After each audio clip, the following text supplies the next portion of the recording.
Perkenalkan, aku Keisha Patricia Putri, aku dari Kelompok 2 Studi Perencanaan Wilayah dan Kota. Jadi hari ini aku dan teman-teman aku nih akan bahas tentang salah satu pencemaran lingkungan yang sering terjadi di sekitar kita, terutama pencemaran air.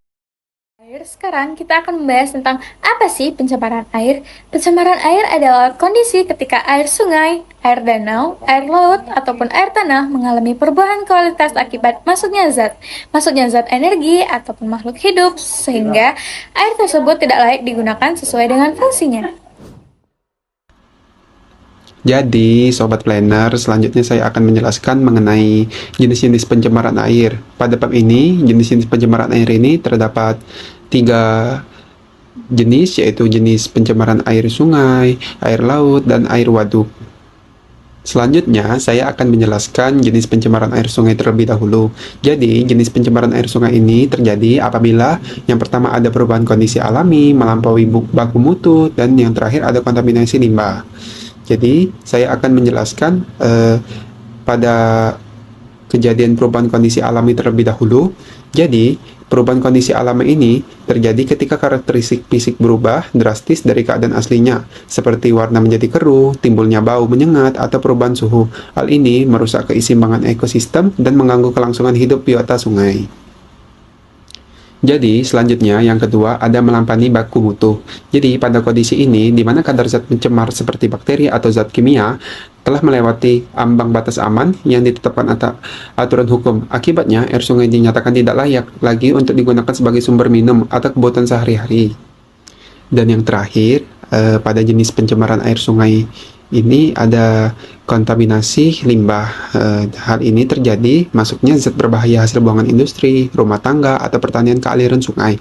Limbah ini meracuni air sungai secara langsung, merusak rantai makanan, dan membawa bibit penyakit yang berbahaya bagi kesehatan manusia. Selanjutnya, yang kedua, ada jenis pencemaran air laut. Jadi, jenis pencemaran air laut ini terbagi menjadi 3. Yang pertama ada kerusakan ekosistem laut, yang kedua ada bioakumulasi zat berbahaya, dan yang terakhir ada terganggunya aktivitas manusia.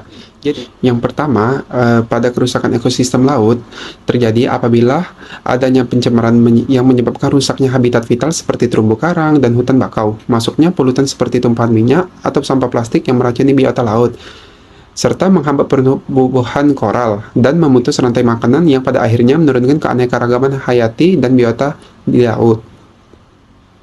Yang kedua, ada bioakumulasi zat berbahaya. Pada poin ini terjadi apabila adanya proses penumpukan zat kimia beracun seperti merkuri atau logam berat di dalam tubuh organisme laut. Zat ini tidak bisa dibuang oleh tubuh ikan dan akan terus-menerus terakumulasi. Ketika manusia mengonsumsi hasil laut tersebut, racun berpindah ke tubuh manusia dan memicu masalah kesehatan serius seperti kanker atau kerusakan saraf. Dan yang terakhir, pada jenis pencemaran air laut ini adanya terganggunya aktivitas manusia. Jadi, pada poin ini terjadi apabila air laut yang tercemar berdampak langsung pada sektor ekonomi dan sosial. Nelayan yang kehilangan mata pencarian karena jumlah ikan yang berkurang, sektor pariwisata pantai yang menurun akibat pemandangan yang kotor dan bau, serta kesehatan masyarakat pesisir terancam karena sulitnya mendapatkan akses lingkungan yang bersih. Dan yang terakhir ada jenis pencemaran air waduk. Jadi jenis pencemaran air waduk ini terbagi lagi menjadi 3 kondisi, yaitu yang pertama ada penurunan kualitas air, yang kedua ada terganggunya ekosistem perairan, dan yang terakhir ada perubahan fungsi waduk. Yang pertama, pada penurunan kualitas air ini terjadi apabila akibat masuknya polutan seperti limbah domestik, sisa pupuk, atau sedimen yang membuat air menjadi keruh, berbau, dan mengandung zat kimia berbahaya. Kondisi ini menurunkan kadar oksigen dalam air dan meningkatkan pertumbuhan alga secara berlebihan, sehingga air tidak lagi memenuhi standar kesehatan. Yang kedua, terganggunya ekosistem perairan. Pada poin ini terjadi apabila pencemaran merusak rantai makanan di dalam waduk, menyebabkan kematian massal ikan dan hilangnya spesies asli. Zat beracun yang mengendap di dasar waduk juga merusak habitat biota air, sehingga keseimbangan ekologi terganggu dan waduk kehilangan kemampuan alaminya untuk memulihkan diri.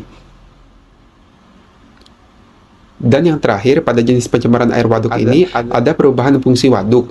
Jadi, pada poin ini terjadi apabila air yang tercemar berat membuat waduk tidak bisa lagi menjalankan fungsi utamanya. Waduk yang seharusnya menjadi sumber air minum, irigasi lahan pertanian, atau sarana rekreasi terpaksa dialihfungsikan atau ditinggalkan karena kandungan airnya yang berbahaya bagi manusia maupun tanaman. sehingga tidak baik untuk dikonsumsi. Nah, jadi Sobat Planner, sebagai generasi penerus bangsa, kita harus membentuk generasi yang sadar lingkungan, bertanggung jawab, dan berkelanjutan dengan pengetahuan yang tepat dan tindakan yang nyata, agar kualitas air di sungai, laut, dan waduk agar tetap terjaga demi kesejahteraan manusia dan kelestarian ekosistem. Jadi, mungkin itu saja penjelasan singkat mengenai jenis-jenis pencemaran air.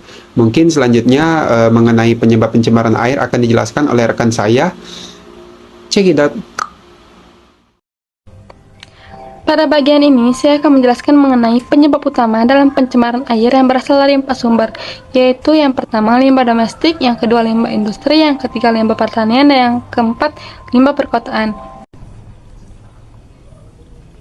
Nah, untuk yang pertama itu adalah limbah domestik atau limbah rumah tangga. Nah, limbah ini merupakan salah satu penyumbang terbesar pencemaran air karena dihasilkan setiap hari oleh aktivitas manusia.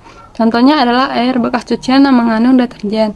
Zat kimia dalam deterjen seperti fosfat dapat menurunkan kualitas air dan memicu pertumbuhan alga secara berlebihan, sehingga mengganggu keseimbangan ekosistem pada perairan. Selain itu juga terdapat limbah padat, seperti sampah plastik dan sisa makanan, yang seringkali dibuang langsung ke sungai. Limbah ini tidak hanya mencemari secara fisik, tetapi juga dapat menyumbat aliran air dan merusak habitat organisme air. Nah, untuk slide selanjutnya ini adalah limbah kedua, yaitu limbah industri. Limbah ini umumnya dihasilkan dari kegiatan produksi di pabrik dan memiliki tingkat pencemaran yang lebih kompleks. Limbah cair industri sering mengandung bahan kimia berbahaya seperti logam berat yang dapat merusak kualitas air dan bersifat toksik bagi makhluk hidup. Selanjutnya ini adalah limbah padat industri, seperti sisa bahan produksi atau logam bekas. Jika tidak dikelola dengan baik, dapat mencemari tanah dan air di sekitarnya. Nah, selain itu, limbah gas dari aktivitas industri juga berperan secara tidak langsung dalam pencemaran air. Misalnya melalui hujan asam yang terbentuk dari emisi gas berbahaya atmosfer. Selanjutnya, saya akan menjelaskan yang ketiga, limbah pertanian. Berikut ini ada 3 jenis limbah pertanian. Yang pertama, limbah organik, yaitu terdiri dari sisa jerami, ampas tanaman, atau kotoran ternak yang hanyut ke sumber air. Proses pembusukan bahan organik ini secara alami akan mengonsumsi oksigen terlarut dalam air dan jumlahnya sangat besar, sehingga menyebabkan kadar oksigen menurun dan mengancam kehidupan ikan serta biota air lainnya. Yang kedua, limbah kimia, yaitu berasal dari penggunaan pupuk sintesis dan pestisida secara berlebihan yang terbawa air hujan ke sungai atau danau. Zat kimia ini meracuni organisme perairan secara langsung dan memicukan ketidakseimbangan nutrisi di air yang menyebabkan ledakan populasi tanaman air yang merugikan. Yang ketiga, limbah cair merupakan air sisa irigasi dari lahan pertanian yang telah terkontaminasi oleh campuran obat-obatan pertanian dan pupuk. Air ini juga membawa polutan kimia terlarut menuju badan air yang lebih besar, yang jika terus terakumulasi akan merusak kualitas air tanah dan permukaan di sekitar area pertanian. Selanjutnya yang keempat, limbah perkotaan. Jenis limbah perkotaan ada 3. Pertama-tama yaitu limbah padat, dihasilkan dari volume sampah yang tertinggi di fasilitas umum, pasar, dan pemukiman padat penduduk. Sampah yang tidak terkelola dengan baik sering kali berakhir di saluran air, menyebabkan pendangkalan sungai, penyumbatan drainase yang memicu banjir, serta merusak estetika dan kesehatan lingkungan kota. Yang kedua, limbah cair, yaitu berasal dari tumpahan minyak, oli kendaraan, serta air buangan selokan kota yang membawa berbagai zat kimia. Cairan ini membentuk lapisan di permukaan air yang menghalangi masuknya oksigen, sehingga mematikan mikroorganisme air dan mencemari sumber air tanah yang digunakan oleh penduduk perkotaan. Yang ketiga, limbah gas, yaitu polusi udara dari asap kendaraan bermotor mengandung partikel beracun yang akan terikat oleh butiran air saat terjadinya hujan.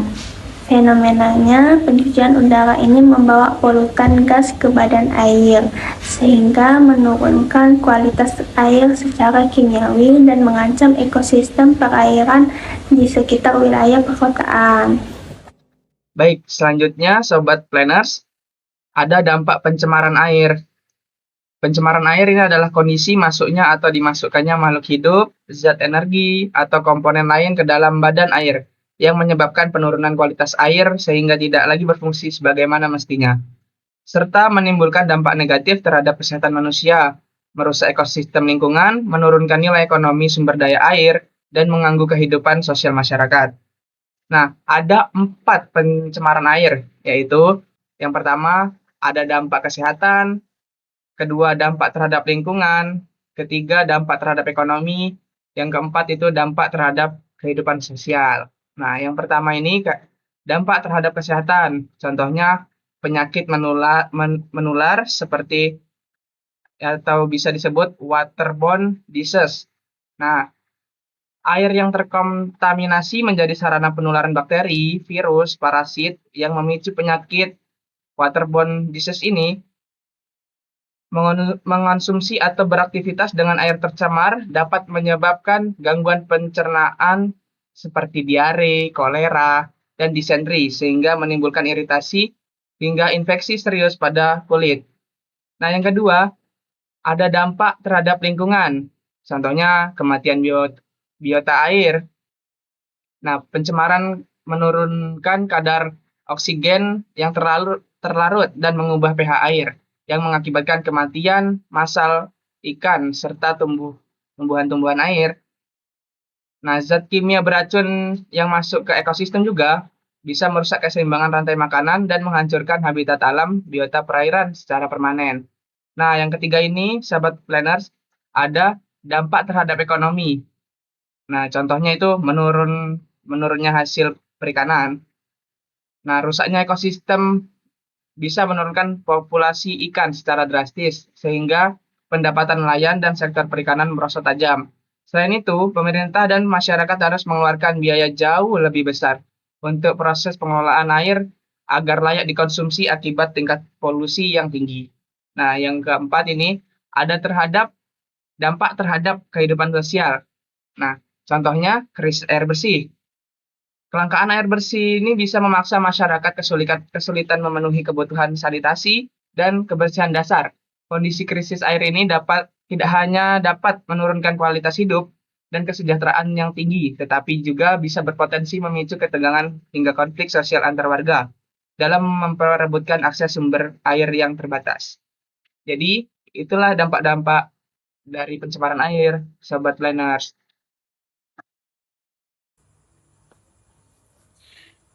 Oleh karena itu, pencemaran air terjadi karena aktivitas manusia seperti membuang sampah dan limbah secara sembarangan. Pencemaran ini bisa terjadi di berbagai tempat seperti sungai, laut, dan waduk. Masing-masing jenis pencemaran juga mempunyai penyebab yang berbeda-beda, tetapi semuanya berdampak buruk, seperti air menjadi kotor, ekosistem rusak, ikan mati, dan bisa juga menimbulkan penyakit bagi manusia. Oleh karena itu, kita sebagai manusia harus lebih peduli dalam menjaga kebersihan air. Cara yang bisa kita lakukan antara lain tidak membuang sampah ke sungai, laut, ataupun waduk, mengelola limbah dengan baik, serta mengurangi penggunaan bahan kimia berbahaya dan tetap menjaga lingkungan agar bersih dan sehat. Dengan kesadaran dan tindakan sederhana dari kita semua, pencemaran air bisa dikurangi dan kualitas air tetap terjaga untuk kehidupan sehari-hari. Melalui pendekatan perencanaan yang komprehensif dan kolaboratif, diharapkan dapat terciptanya lingkungan permukiman yang sehat, layak huni, dan berkelanjutan. Kesadaran masyarakat juga menjadi kunci utama dalam menjaga kualitas air sehingga upaya pengendalian pencemaran ini tidak hanya menjadi tanggung jawab pemerintahan saja, tetapi juga seluruh elemen masyarakat. Dengan demikian, mari kita sebagai generasi perencana masa depan berperan aktif dalam menciptakan kota yang tidak hanya berkembang secara fisik, tetapi juga menjaga keseimbangan lingkungan demi kesejahteraan bersama. Sekian dari kelompok kami.